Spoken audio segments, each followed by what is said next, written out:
No. That's another kind of power.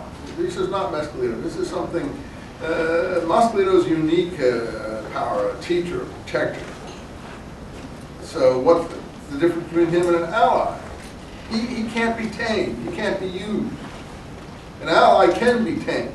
That's a good point. You want to write about this stuff in an exam? I think that's probably an important distinction to make. He can be tamed and used. Mescalito is outside oneself. He shows himself in many forms, regardless if you're a brujo or a farm boy. But Don Juan was now speaking with great fervor. How does he show himself?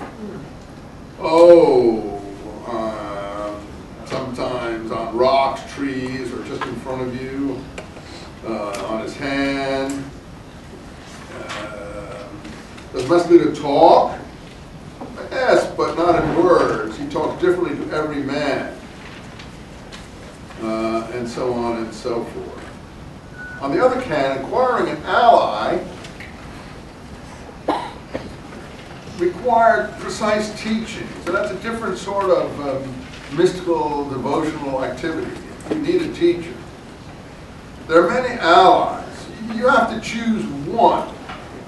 So the first one they start talking about here was, you Spanish speakers can help me here, La Hierba del Diablo, is that right? What does that mean? The herb of the devil. And what's that? Devil's weed. Devil's weed. I don't even know what that is. Probably some kind of plant that they have down Some plant out there. Most of this stuff is ecologically okay, you know. It's not artificial, which is the reason I think this book is. Is it? I don't even know what gypsum weed is. So but if it is okay, is that what it is? What, tell us, what is gypsum weed? What? They did an episode of CSI on gypsum weed, something about CSI? What's that? Is that something about Miami Vice or something? CSI Miami? No? What is CSI? What? The crime scene investigator. Oh, hey, God, you're showing a generational gap here now. I know that it's something that you take or like I don't think you would use it, and if you You're never thinking.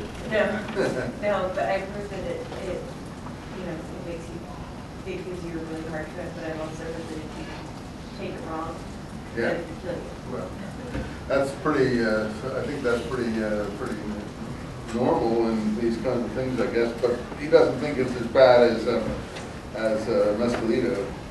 Humido is the next one. His own ally was in the humido. This is like the Indian peace pipe, I guess. The little smoke. Now, I don't know what they're smoking. Are they smoking the devil's weed? Anyone, or is it some other substance? Mushrooms. Mushrooms are smoking? What, crushed mushrooms? I think it's like dried mushrooms. Dried mushrooms? They just stick them in the pipe There's other herbs and stuff in and they it. sort of grind them up like in a little sort of thing and It's like put a them powder in. form. Okay. I don't smoke much anyway, so I don't know how it works. But anyway, so they got two here. An ally is power capable of carrying a man beyond the boundaries of himself. Nowadays, we would add women here.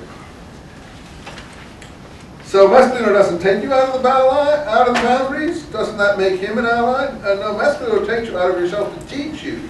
An ally takes you out to give you power. Now I'm confused here. Do you see the difference? Anyone can explain this better than me? Who feels up on this stuff? Or we'll just stick with this. Okay, well the ally, if you can understand that, takes you out of yourself to give you power. Like Jesus in the scripture, he's walking around and he touches someone and the evil spirit goes out of them. He touches someone else and she stops bleeding for 10 years. Or he touches someone else and she's cured of some paralytic disease. Or he touches someone else and they're raised from the dead. These are all, you have to forgive me, I'm not a believer in anything. I have to apologize to you guys. Even though I'm in the religious studies department, I've become a total cynic. To me, these stories are just like these stories here. They come out of the same consciousness of a society that actually credited this kind of possibility. And you have to decide for yourself how you. I know that when you get close to people's real beliefs, they get angry. So don't get angry. I'm not trying to make you hostile.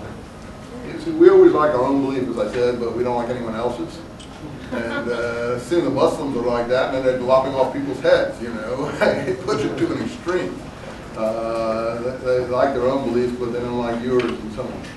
And it's every religion, but honestly, you see, when you're talking about these things that give you power, that's how Jesus is presented in the scriptures, as someone who has, and it says, and the power went out of him. You remember those kind of passages in the Gospels? So he's presented as one of these individuals who's got the power, right? What the Indians actually would call a medicine man. Later, the scripture goes further. He's the Son of God. He goes up to heaven. He disappears. He's going to come back. He hasn't come yet, but a lot of people are waiting for the rapture and been waiting for 2,000 years for this return and so on. And they're convinced that this is going to happen. That's fair enough. But it's very similar to this. You have to appreciate that. You may say, no, these are pagans. I'm not a pagan. I'm a believer. Well, that's a definition. You think, again, that you're better than them. And they may think that you're doing the same thing they're doing. But one thing is similar, this idea that there's power, that these power people are objects to death. Would you agree with that? Similar. Think about that, because I think you'll see that it is